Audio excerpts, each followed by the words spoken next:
My name's Pete Mills. I've been playing the piano for, it's a good question, at least 32 years, I think. Yeah. And I had lessons up to age 16, and I was always improvising, so I was improvising from like age 8. But then I got to the point in lessons where it was just too restricting, so then I just stopped having traditional lessons and kept improvising, and that's what I've been doing ever since.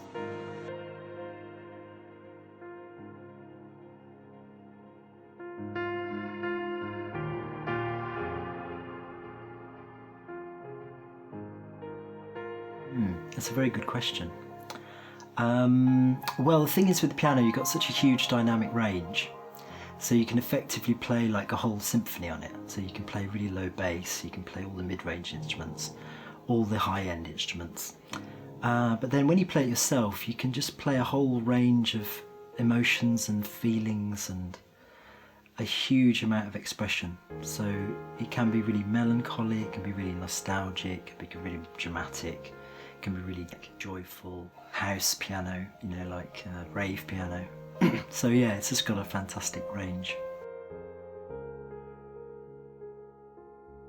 Well, the church just has an amazing resonance. So when I was first just testing out the piano, I was suddenly like, wow, what is that sound? And then I realised, like, you just hit one note and you hear this incredible reverb. So it's got this amazing natural reverb, and it's obviously a really stunning building as well. And then just the fact that the whole building being in the centre of Bristol, it just really captures that essence of Bristol, and it's like it's kind of like an antennae, just you know, just soaking up the atmosphere. So it's all contained within the recording, you know, which is unique.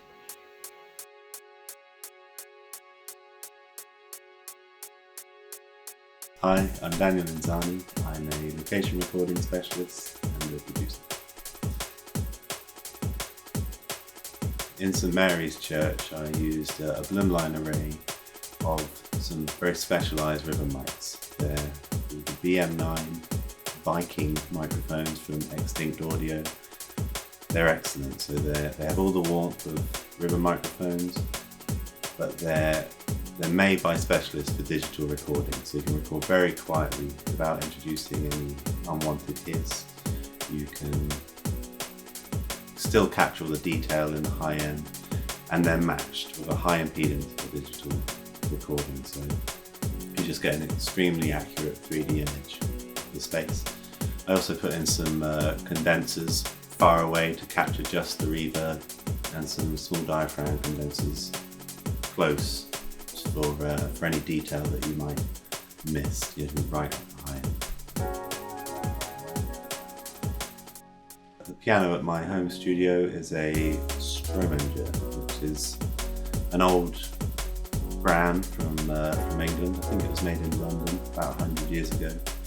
It's quite a rare piano. The company was bought out by Chappell's, which is a much more famous company still going. And yeah, it's a beautiful piano. It has a nice, hugely powerful low end, nice sort of warm general sound, and doesn't have too much of a sort of a tingy, piercing high end that you sometimes get with some pianos. Yeah, it's a nice warm heavy ground.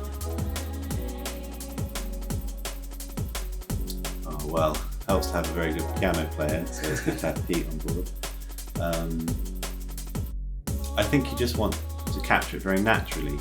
Like if it's a nice sounding piano, it should speak for itself, really. I like to use a Blumline pair because it gives a three-dimensional image of the piano. It's like you're right there, and that's 80% of the sound normally, the Blumline pair, and everything else is just to grab extra bits of detail or clean it up, or in the church when you want to grab the acoustics of the space. So here we have a Willie Studer Revox tape machine from the 50s. It's a stereo tape machine, 1/4 inch. It's not a super high definition tape machine, and that's partly why I like it. It sounds very old. It's going to introduce a lot of character from, a from a 50s sort of aesthetic, recording a lot of tape wobble and just general tape noise. It's great. It sort of tames the high end a bit, but it warms up the whole thing in just an analog style.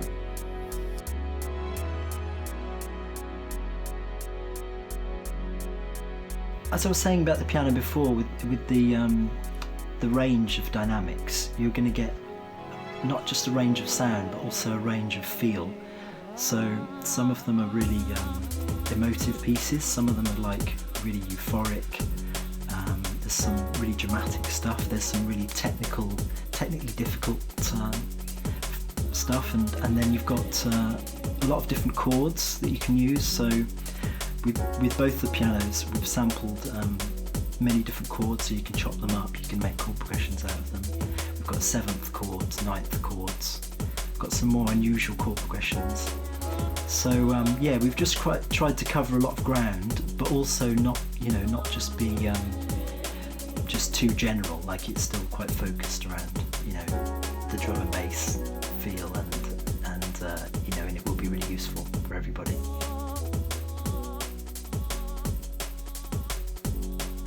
We were thinking about how producers used to sample records, back in the day.